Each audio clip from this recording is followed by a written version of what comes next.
कानपुर आनंदेश्वर धाम में बनाए जा रहे कॉरिडोर में काफी मकान और दुकान बाधा बन रहे हैं, जिसको लेकर ऐसे मकानों और दुकानों को हटाने की कवायद चल रही है। लेकिन अगर ऐसा हुआ तो करीब 80 वर्षों से यहाँ पर रहने वाले करीब 200 परिवार बेघर हो जाएंगे। यहाँ के निवासियों ने आनंदेश्वर कॉरिडोर का पूरी तरह से स्वागत किया है, लेकिन बेघर होने की आशंका के चलते शुक्रवार को उन्होंने भाजपा नेता सुरेश अवस्थी को ज्ञापन देकर कोई वैकल्पिक व्यवस्था करने की बात कही। बाबा आनंदेश्वर व्यापारिक सेवा एवं सुरक्षा समिति ने भाजपा नेता सुरेश अवस्थी को ज्ञापन देने के बाद बताया कि यहाँ के सभी लोग आनंदेश्वर कॉरिडोर का विरोध नहीं कर रहे हैं, बस केवल इतनी मांग है कि इसका कोई दूसरा विकल्प सरकार को निकालना चाहिए, जिससे यहाँ के रहने वाले बेघर न हो। आनंदेश्वर धाम के निवासियों की समस्या को देखते हुए भाजपा नेता सुरेश अवस्थी ने कानपुर जिलाधिकारी से फोन पर वार्ता भी की। उन्होंने बताया कि भाजपा सरकार किसी को बेघर नहीं करेगी, इसका कोई न कोई रास्ता जरूर निकाला जाएगा।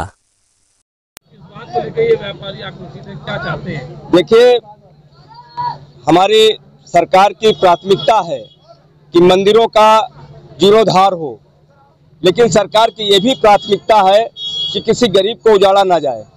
इसलिए जो कॉरिडोर बाबा आनंदेश्वर कानपुर का ऐतिहासिक मंदिर है, इस कॉरिडोर को बनाने के लिए सरकार की प्राथमिकता में हमारे माननीय सांसद जी और अधिकांश अधिकारी लोग इसमें सुंदरीकरण को लेके पार्किंग की अच्छी व्यवस्था हो जाए, लोगों को दर्शन अच्छे हो जाए। लेकिन किंतु यहाँ जीतू वाजपेयी जो छात्र संघ के अध्यक्ष रहे हैं, इनके नेतृत्व में कई लोग हमसे संपर्क किए। चूँकि मैं यहाँ से चुनाव लड़ा हूँ, स्थानीय नागरिक भी हूँ। जब हमने इनकी समस्याएं सुनी तो मैंने जिलाधिकारी से इनका विषय रखा है और निश्चित तौर से जिलाधिकारी ने कहा है कि सुरेश जी, आप इनको सबको मेरे पास आज भेज दीजिए। मैं ऐसा कोई रास्ता निकालूंगा जिससे किसी का व्यवसाय प्रभावित ना हो, जिससे किसी का घर प्रभावित ना हो और मंदिर में जाने वाले लोगों को, दर्शनार्थियों को भी कठिनाई पैदा ना हो। तो मैंने कहा ठीक है, ये आज सारे लोग जाएंगे, जरूरत पड़ेगी तो मैं भी जाऊँगा और उसके बाद भी अगर इस रास्ता नहीं निकलेगा तो उच्च अधिकारियों से लेकर और भी आगे बात करूंगा। अगर कॉरिडोर बनाने में जो मकान बाधा बनने को हटाया जाएगा तो उनको रहने की कोई व्यवस्था की जाएगी? निश्चित तौर से, इसीलिए जिलाधिकारी उसी प्रथम चरण में जिलाधिकारी से मिलने के लिए इन सब लोगों को भेज रहा हूँ। जितेंद्र वाजपेयी। जितेंद्र जी, कॉरिडोर बनाया जा रहा है, कुछ व्यवधान उत्पन्न हुआ, उसमें क्या है? कॉरिडोर बनाया जा रहा है, इससे हम लोग बहुत प्रसन्न हैं, क्योंकि बाबा की प्राचीन नगरी है यहाँ पे, हम लोग बहुत इससे प्रसन्न हैं। लेकिन हम लोग बस एक मांग है कि इसमें कोई विकल्प निकाल के अंदर के किसी भी आदमी का हानि ना हो, क्योंकि 100 सालों से जो आदमी यहाँ रह रहा है वो कहाँ जाएगा। हम लोग बहुत हद से भरे हुए हैं कि कॉरिडोर बन रहा, बस हम लोग सरकार से ये अपील करना चाहते हैं कि हम लोग किसी का भी नुकसान ना हो यहाँ पे जो अंदर। भाजपा नेता सुरेश अवस्थी को आप लोगों ने ज्ञापन दिया है, उनसे क्या मांग करी है? हम लोगों ने उनसे यही मांग करी कि कॉरिडोर बन रहा है, बने और इसमें बहुत से विकल्प हम लोग हैं यहाँ पे कि रास्ता और दिए जा सकते हैं, और लोगों से मतलब ये अपील है कि सब लोग हम लोग सहयोग भी करेंगे और किसी का नुकसान ना हो पाए। आज आप लोगों ने ज्ञापन दिया है सुरेश जी को, क्या मांग करी है?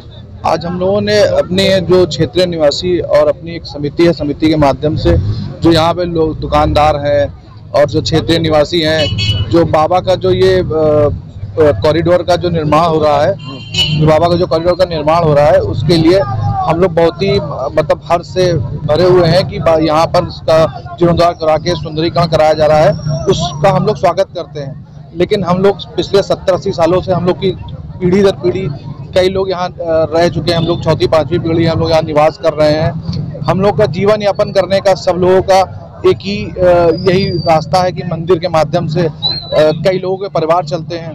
तो उसका निर्माण के होने के साथ साथ हम लोग को उसका नक्शा दिखाया जाए कि किस तरह से निर्माण हो रहा है, और दूसरा साथ में हम लोग के बैठक करके एक वैकल्पिक मार्ग जो कि गंगा के किनारे से जो बनाया जा रहा है, सारी बैठक करके सब चीज़ें हम लोग को बताई जाए, जो उचित निर्णय हो वो लिए जाएं।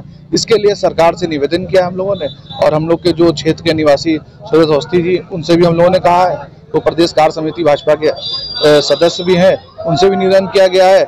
अभी हम लोग डीएम साहब के पास भी जाएंगे, नगर आयुक्त के पास भी जाएंगे, जहां तक हो सकेगा हम लोग प्रयास करेंगे कि हम लोगों को बेघर ना किया जाए। हम लोग को दुकानदारों को जो परिवार पालने का एक ही साधन है, उसके लिए हम लोग जितना हो सकेगा एक शांतिपूर्ण अपना जिस तरह से परिवार अंदर निवास करते हैं? लगभग आपका मंदिर में इस जो कॉरिडोर से प्रभावित होंगे 200 परिवार प्रभावित होंगे। सुरेश जी ने भी डीएम से बात करी, आप लोग की उनसे बैठक भी हुई, अगर बैठक में कोई निष्कर्ष नहीं निकलता ठीक ढंग का तो आगे क्या कदम होगा आप लोग का? नहीं, सरकार से बात करिए, कुछ ना कुछ निष्कर्ष निकलेगा। मान लिए कोई किसी को कहीं हटाया जाता है तो उसको दूसरा विकल्प दिया जाए। बाकी प्रयास यही किया जाएगा कि और भी यहाँ बहुत सारे रास्ते हैं जिससे कि सिर्फ सावन में ही थोड़ा सा कठिनाई होती है। दूसरा, एक दो पार्किंग की व्यवस्था है, पार्किंग की व्यवस्था थोड़ी स्थान से दूर बनाई जाए तो वो सारी चीज़ें सारे रास्ते निकल आएंगे। कुछ ऐसा कुछ नहीं होगा।